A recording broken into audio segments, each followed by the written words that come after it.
I got another video for y'all. This Catfish season 1, episode 11. Let's get into it. So, Felicia's friends say she doesn't live in New Jersey. She actually lives in Florida, and she's been living in Florida for a grip. So, they already catching Felicia in some lies.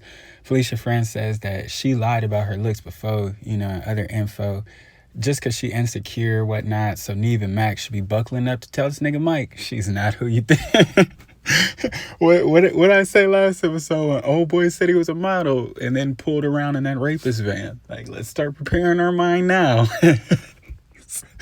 let's start preparing our mind now for this is not going to be who I think it is. This is not going to be the person. Surprisingly though, and interestingly enough, Felicia is who she says she is. And she's not ugly. Like, if you don't like bigger women, okay, you could just say that. But just because she big don't mean that they ugly. Now, granted, of course, it's a given. When you get into an argument with a fat bitch, of course, you can be like, you fat ass bitch. But not, I'm saying like other women, and I guess, God, I try not to argue with women and be combative and argumentative with women.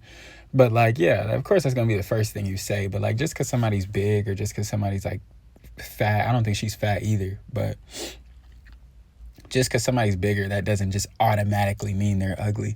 Like, I seen some bad not fat bitches. I seen some bad bigger women with fucking T-ass face cards. You know what I'm saying? Like, badder than the skinny bitch face card. Like, excuse me. So we're just gonna throw that out the window. And I got a couple bigger hoes on my roster. She said the reason she did it was because she wanted attention and she had all the people in her life telling her she was fat and she was ugly. And she said, when I date online, they see what they like on the exterior, which makes them interested in the interior, which is true. And it's sad. But I mean, it's dating.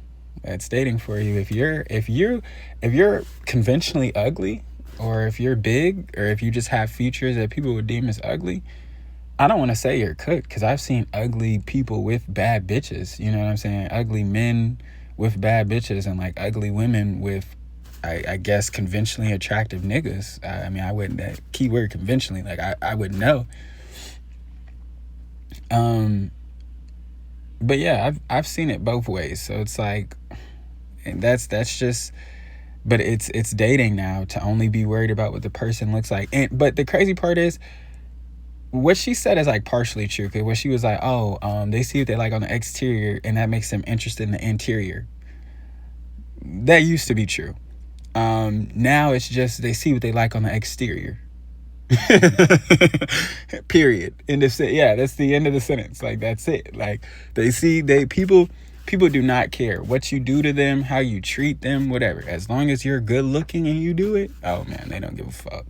But you see that in today's world. Good-looking people are able to do and get away with whatever they want to do and get away with, because pretty privilege, and people just worship good-looking people and they don't care what they do.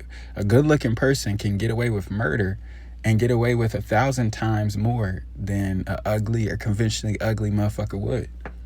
And that's the world we live in. Whereas everybody should just be held to the same standard. But hey, whatever. Felicia wants to be exclusive with Mike. They talk about it over dinner. He doesn't want it. He doesn't want that. He just wants a friendship.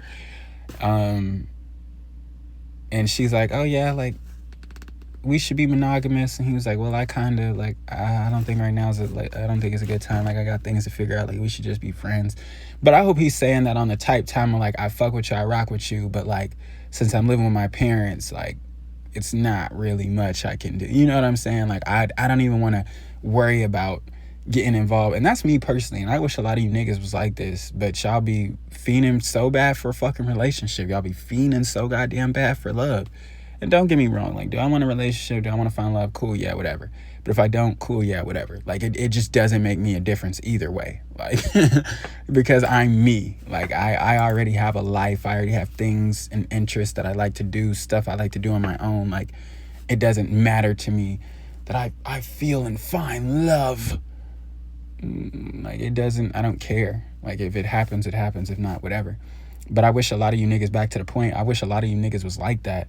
I wish a lot of you niggas focused on getting yourself together before you get in a relationship. Because you get in a relationship with these women, that's how they end up calling you broke and being like, oh, well, this nigga, when I was with this nigga, he didn't have nothing. Which, don't be doing that shit. Because y'all be in relationships with a motherfucker that don't do shit for you and just be fucking up the whole time. Then after the relationship, be like, oh, I remember when we was in the relationship, he didn't do shit for us. Like, bitch, you knew that. And you stayed. When Christmas came around and he gave you hand-me-downs, you stayed. When your birthday came around and all he got you was a card that said I love you, he didn't even write a paragraph. He didn't write a paragraph. Nigga didn't write a message. The shit said I love you. And a Dollar General card. You know what I'm saying? Like, why don't we make sure that we're together? We have ourselves together before we find love and be in a relationship. And especially at their age.